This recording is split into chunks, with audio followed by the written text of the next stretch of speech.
Hello. कल की video में हमने भद्र महापुरुष योग के बारे में डिस्कस किया था और हमारे पंच महापुरुष योग के बारे में हम जानकारी प्रदान कर रहे हैं, जो कि पिछली वीडियो में रोचक महापुरुष योग के बारे में और कल की वीडियो में भद्र महापुरुष योग के बारे में चर्चा हुई थी। आज हम हंस महापुरुष योग के बारे में चर्चा करेंगे, जो कि गुरु बृहस्पति से बनता है। पहले हम ये समझते हैं कि इस महापुरुष योग का नाम हंस महापुरुष योग क्यों है। देखिए, पिछले समय में हंस या हंस परमहंस जैसी उपाधि किसी गुरु को दी जाती थी, जो कि बहुत नॉलेजबल होता था। उसी प्रकार से कुंडली में हमारे देखना पड़ेगा कि वो एट्रीब्यूट्स, वो सिग्निफिकेंस हमारे भीतर भी तो नहीं है। तो इस प्रकार से हम पता लगा सकते हैं कि जो एक गुरु के अंदर ज्ञान होता है, जो एक गुरु के अंदर ताकत होती है, एक दुनिया को एक अलग तरीके से देखने की, ठीक उसी के लिए हम आज हंस महापुरुष योग को समझेंगे, जो कि हंस ज्ञान का प्रतीक है। ये हंस, और इसीलिए किसी भी महान गुरु को परमहंस की उपाधि, परमहंस जैसे नामों से पुकारा जाता था। इसलिए ये गुरु से बनता है, बेसिकली ये गुरु से बनता है। और गुरु आप जानते होंगे, गुरु सिंपल सी भाषा में नॉलेज।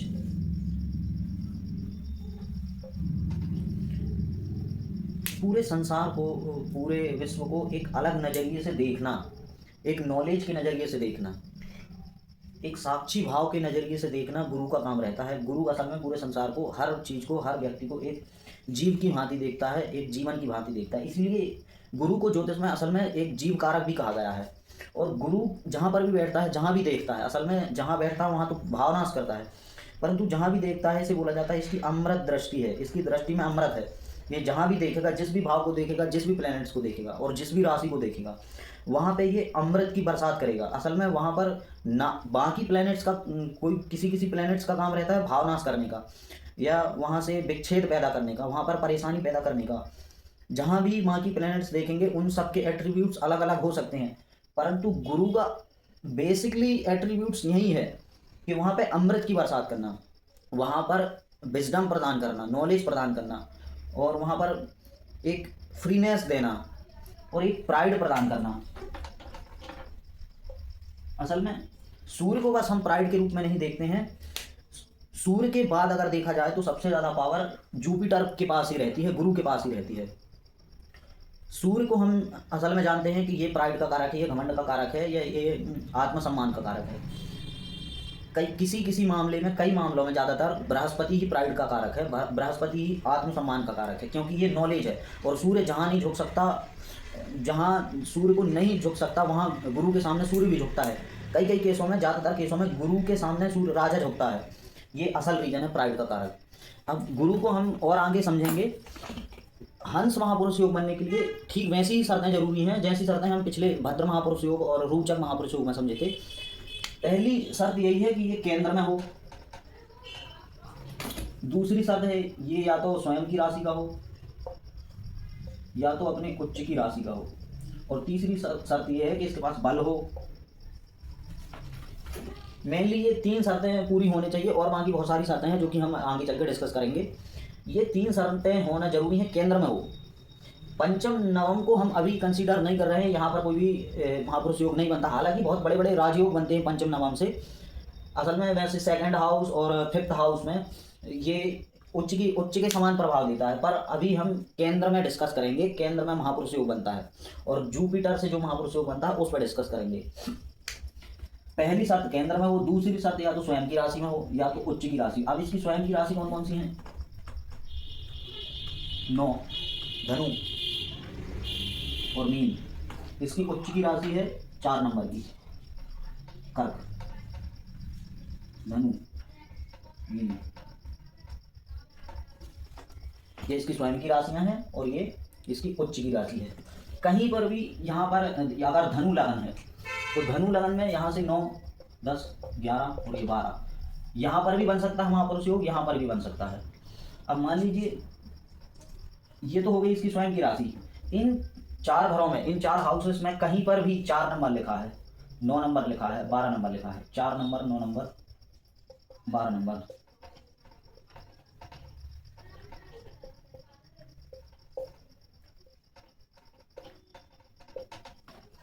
ये मेनली शर्तें अगर पूरी होती हैं तो यहाँ पर बन रहा है हंस महापुरुष योग। अब पिछली शर्तें ये भी हैं जो कि हमने पिछली बार डिस्कस भी किया है कि इनके पास बल भी होना जरूरी है, और कहीं से भी ये पाप कर्तव्य योग में ना हो, कहीं से भी इसके सेकंड हाउस में या 12th हाउस में कहीं से भी पाप घरों से प्रभावित ना हो, तो ये बहुत अच्छा काम करेगा। बल होना बहुत जरूरी है, अच्छी डिग्री होना जरूरी है। 0 डिग्री 1 डिग्री यहाँ से यहाँ ये बहुत कमजोर रहेगा, फिर तो ये राशि के पार होने के नज़दीक है, ये अपनी राशि को छोड़ने वाला है। जिस भी राशि में है, अगर वो लास्ट डिग्रीज में है, मान लीजिए 28-29 डिग्री में है, तो ये राशि को क्रॉस ही कर रहा है। यहाँ पर इसके ज़्यादातर फल नहीं मिलेंगे, ये दूसरी राशि के फल देगा। और 0 से 1 2 3 इन डिग्रियों में है तो भी ये इसका कम प्रभाव रहेगा, क्योंकि ये बीच की मध्य अवधि में नहीं आ पाया है, तो इसके पास डिग्री वाइज बल भी होना जरूरी है।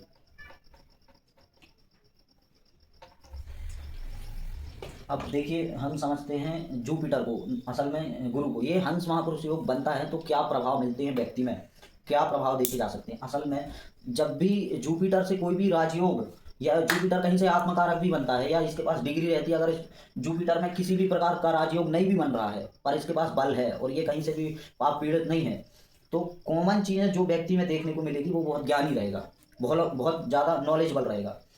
आप उस व्यक्ति की डिग्रीज को देखकर, हो सकता है वो 8th पास हो, 10th पास हो, 12th पास हो, आप उसकी डिग्रीज को ना देखकर उसके उसके भीतर झांकने की कोशिश करना कि वो कितना ज्ञानी है, उसको कितनी फील्ड का नॉलेज है। हो सकता है कि ये एक कोट है कि जैक ऑफ मास्टर और ऑल एंड नन। ये कोट ये बताता है कि ये कई सारी चीज़ों को जानता होगा, पर भले ही मास्टर ना हो किसी एक चीज़ में, पर डिफरेंट टाइप की नॉलेज हो सकती है इसके पास, बहुत ही कई प्रकार की नॉलेज इसके पास हो सकती हैं। पर ये भी हो सकता है कि किसी एक चीज़ में मास्टर ना हो, पर इसको हर फील्ड का नॉलेज हो सकता है। ये जुपिटर की सबसे बड़ी निशानी है। दूसरी निशानी है, ये बहुत उदार प्रवृत्ति का हो सकता है, बहुत दयालु हो सकता है, बहुत उदार प्रवृत्ति का हो सकता है, दानी प्रवृत्ति हो सकती है इसके अंदर। तीसरी कंडीशन ये है कि इसके पास प्राइड भी हो सकता है, बहुत ज़्यादा घमंड भी हो सकता है, पर ये घमंड नॉलेज का हो सकता है, ये धन दौलत का घमंड नहीं हो सकता है इस व्यक्ति को। ये जितना भी है, ये नॉलेज का घमंड हो सकता है, नॉलेज से किसी भी व्यक्ति को झुका सकता है। मेनली यही चीज़ें जुपिटर के अंदर, जितने भी जुपिटर के कारक तत्व हैं वो सारे उसके अंदर होंगे। केंद्र के भाव में हाउस टू हाउस वेरी करता है कि किस हाउस में है, उस हाउस के एट्रीब्यूट्स को बढ़ाएगा, उस हाउस के सिग्निफिकेंस को कहीं ना कहीं बढ़ाएगा। हालांकि जिस भाव में अकेला बैठता है वहां पर भाव नाश करता है, पर जहां पर भी देखता है वहां पे अमृत में दृष्टि डालता है, वहां उस भाव को हमेशा बचाने की कोशिश करता है, सेव करने की कोशिश करता है। अगर ये 7th हाउस में है तो ये डायरेक्ट 7th आस्पेक्ट से ये अपने ही घर को देखेगा या लगन को देखेगा, तो कहीं ना कहीं ये व्यक्ति के चरित्र को, व्यक्ति के शरीर को अच्छा करने की कोशिश करेगा, एक आकर्षक व्यक्तित्व पैदा करने की कोशिश करेगा। जुपिटर कहीं से भी अपने लगन को देखे अगर, तो कहीं ना कहीं व्यक्ति का नॉलेज की तरफ से एक आकर्षण पैदा करता है कि व्यक्ति के पास खूबसूरती बिल्कुल भी ना हो, पर नॉलेज की खूबसूरती से वो सभी को अट्रैक्ट करता है। तो आज हम हंस महापुरुष योग के बारे में डिस्कस किए। नेक्स्ट वीडियो में हम सस महापुरुष योग के बारे में डिस्कस करेंगे। Thank you.